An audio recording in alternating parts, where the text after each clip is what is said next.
It may be true that more men have physical touch and words of affirmation as their love language, and more women use quality time and gifts. Pretty interesting when you think about that in the context of Christmas shopping or holiday shopping. So when expressing love, men prefer to give physical touch instead of gifts.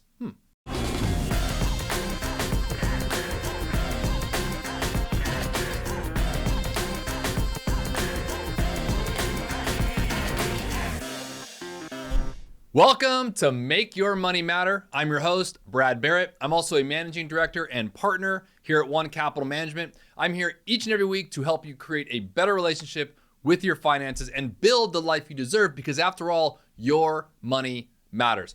A couple years ago, Forbes carried an interesting article. It was titled "The Psychology of Why Men Wait Until Christmas Eve to Do Their Shopping." Yes, Christmas is approaching fast. And for many men out there, I'm kind of talking to you for a second, the clock is indeed ticking on that holiday shopping. I thought that was a very intriguing. So I kept the article, and I still find it pretty hilarious because it definitely pertains to me. I don't know about you. I share it with friends and colleagues, and I'd like to share it with you all today and bring some joy and humor into the show, the Make Your Money Matter show this week. But before we do, grab a tall glass of that eggnog, maybe a cup of hot cocoa, smash that subscribe button, and jingle the notification bell so you don't miss a single episode. See what I did there? All right, let's get into it.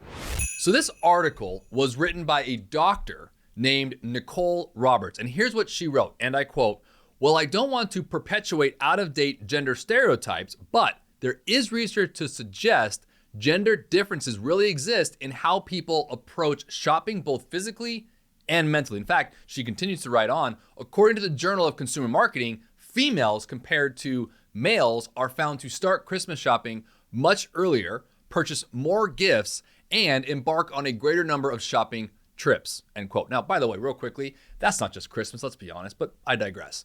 In fact, according to one study that Dr. Roberts cited, men are 2.5 times more likely to wait until the last couple of days to do holiday shopping. I know I fall into that category. I'm just being completely candid with that. Veronica, my wife, my beautiful, lovely wife, if you're watching, my bad.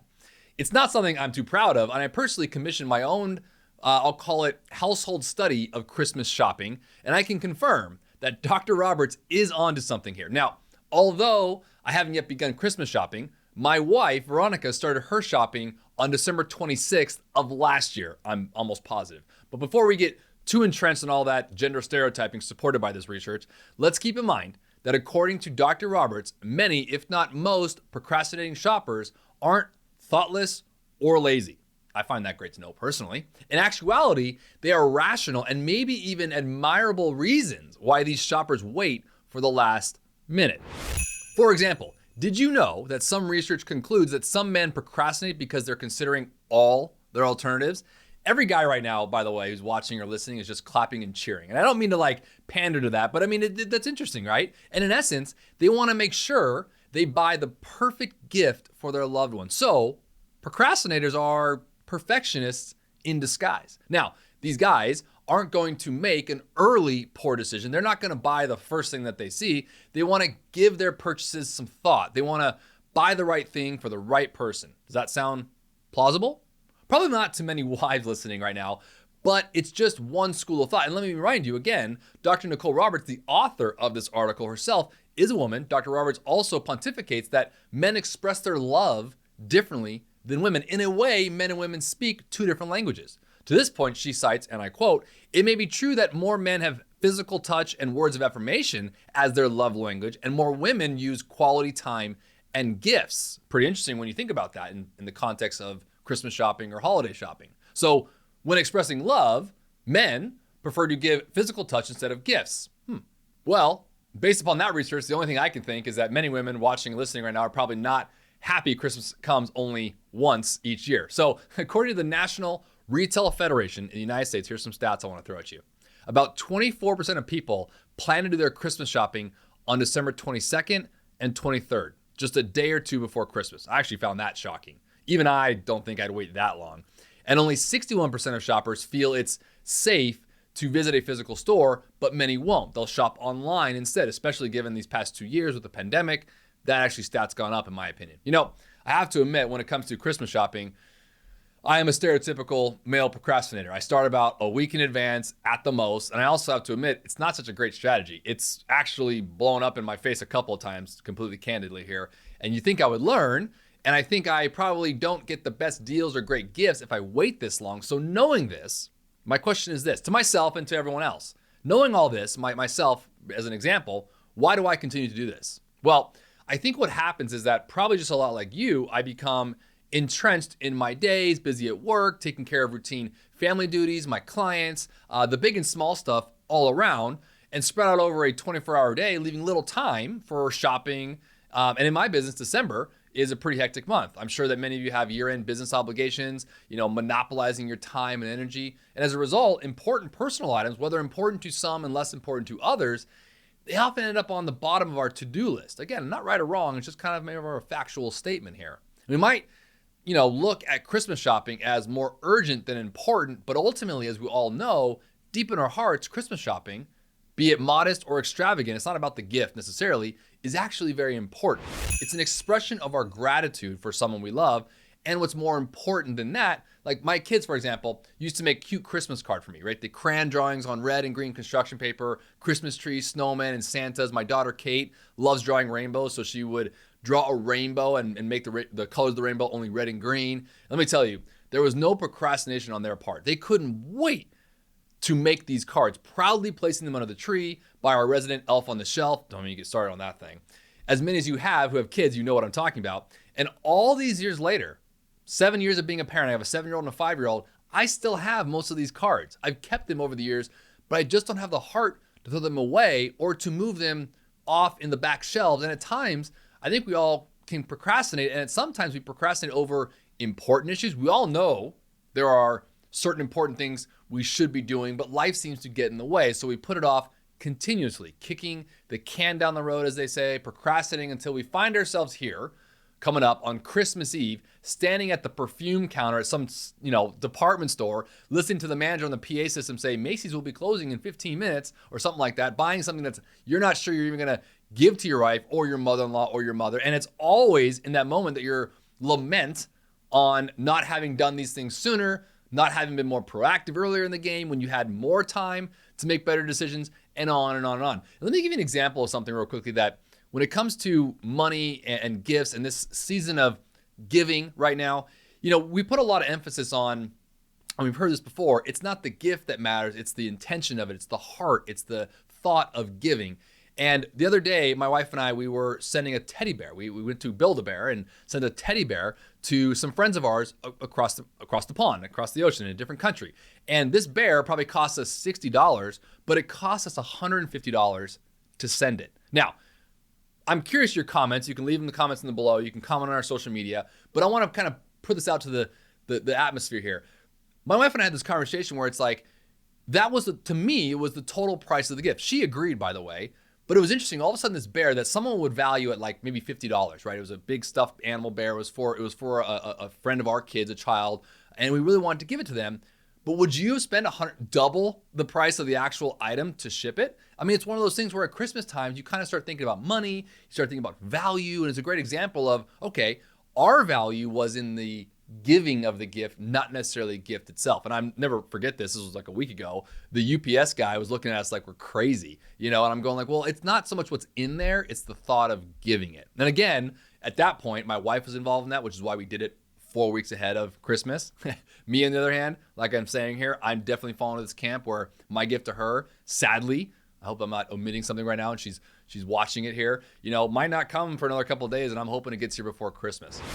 Now, just 1 week after Christmas, as we all know, we will be celebrating the new year, 2023. And between now and then, it's a good time to reflect on all the important things we'd like to accomplish, but maybe haven't yet found the time to do so. And for some of you, one of those important items probably, and I hopefully so, and coming from a finance geek here, is preparing for retirement or getting your finances or your investments in order. So for many people, getting your finances or investments in order is a lot like Christmas shopping. We tend to put it off. We tend to procrastinate. Wouldn't you agree? But just like Christmas shopping, if you start early, you'll have more options, make better decisions, and achieve, I think, and I've seen over nearly 2 decades in this business, better results. But unlike Christmas shopping, investing in planning, financial planning, isn't something you'll need to start anew each and every year. You need to build your financial plan once. If you do it right once as a baseline, and then we monitor it and we update it every year as things change. For example, the pandemic essentially ended one of the longest bull market and longest economic expansions we've seen in US history. And no one saw it coming. It truly was somewhat of a black swan event. The previous bull market started basically in 2009 after the Great Recession and lasted for nearly a decade before coming down just a few, weeks starting in January and then February of 2020. And in fact, between February 19th, 2020 and March 23rd of 2020, just over a month time period there, the S&P fell, as we all know, about 33.93%. And since that point, however, the markets have surged. We've seen it all of last year. And from that same March 23rd, 2020 through the rest of 2020, the S&P was up nearly 50%. Now, obviously what we've seen this year, much different story. And it's, by the way, we see it's almost coming back to pre-pandemic levels. And we've all seen what's happening in 21 and 22, as I mentioned. So in other words, today's gains are simply replacing yesterday's losses in a way. And in sometimes there is still uncertainty ahead. I've been sharing this on the show. So uncertainty about how the results of maybe a presidential election at one point or how the pandemic will be curtailed is all uncertain, let alone supply chain issues, inflation. And so when you think about planning and the topic of financial planning, now more than ever is a very good time to evaluate your strategy and your overall planning. As we end 2022, I want to really say thank you for each of you watching or listening each week, all of our subscribers, for the feedback. It's all been greatly appreciated. And I find it fitting that as we end this year, we're ending on a topic that we actually started with. We started with the topic on this show is why you should have a financial plan. And it's not necessarily who you should do it with or how it should look or not necessarily exactly what's in the plan, but why. Finding out your why is so important for life as it is for your financial investing, your investment planning, your retirement planning, and your overall financial life. Last week, all the partners and all the advisors from One Capital Management met for a day summit. We called it the Advisors Summit. And in this meeting, it was fascinating. All of us as individual practices, individual advisors, have individual tenure and experience within our industry, in the financial services industry. That's one thing I love about our firm. When you call us, when you text us, when you go to our website and reach out to us for advice, you're going to get an entire bench of knowledge, of experience, of fiduciary status, of credibility, all of that. And in this meeting, we all spoke about and wrote about our why we are advisors, why we love what we do. And many of us ask that same question of our clients. It helps us better help you. And planning, as we all know, is the framework. It's the frame of the car, as you hear me say, is my analogy. You can put the engine in it and other things, which is your investment portfolio, which we talk about heavily. But if you don't have the structure, the tires, the framework built, you can have the fastest engine in the world, meaning the best stock or the best investment strategy, but it has anywhere to go. It's got nothing to go on. It's just going to sit there and sound really cool. You know what I mean? But we want to make sure that the planning we put in place for every one of our clients is done proactively and not retroactively. So again, just want to say thank you. A lot of great things looking forward to here in 2023, our next year ahead, and really just want to end this year like we started, which is why you should have a financial plan. And relating a lot of what our financial planning woes is, let's not put it off. Let's not put off our financial planning. Something as important as our retirement planning, as our financial planning, like we do maybe with our Christmas shopping. Probably not the best thing to do. So normally in this part of the show, we ask for our questions, but I'm going to shift gears for this last show here this year and talk about some tips. I think we started the show talking about procrastination. We related that to procrastinating on your financial planning.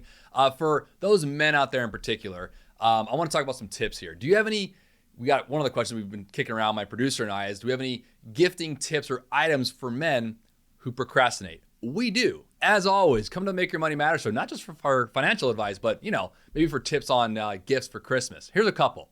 Uber Eats gift card, a streaming subscription or music subscription like Amazon Music or Spotify where they can listen to our podcast maybe. A HelloFresh subscription, a gift card to an escape room. Those are really fun to do in a group setting with friends or family. Maybe a gas card. We all know almost everyone could use that. I know it's practical. By the way, one quick example, don't buy a vacuum or like cleaning supplies. Again, might seem very practical. I did that one time, blew up in my face. But most importantly, it's about giving. Giving with a cheerful heart, isn't it? And I can give you all the tips in the world. Brian, my producer, and I, we can come up with some tips for you, some They're somewhat jokes, but there's somewhat real cards there. But the reality is, it's all about knowing that person. Whoever you're going to give the gift to, know them, know what they would want, being thoughtful with your gifts, even helping someone with their shopping or to-do list, giving time. Giving doesn't have to be material. Remember, God in the Bible talks about time, talents, and treasures. It's not just treasures. It's time, your talents, those all matter. We can always give by serving, can't we?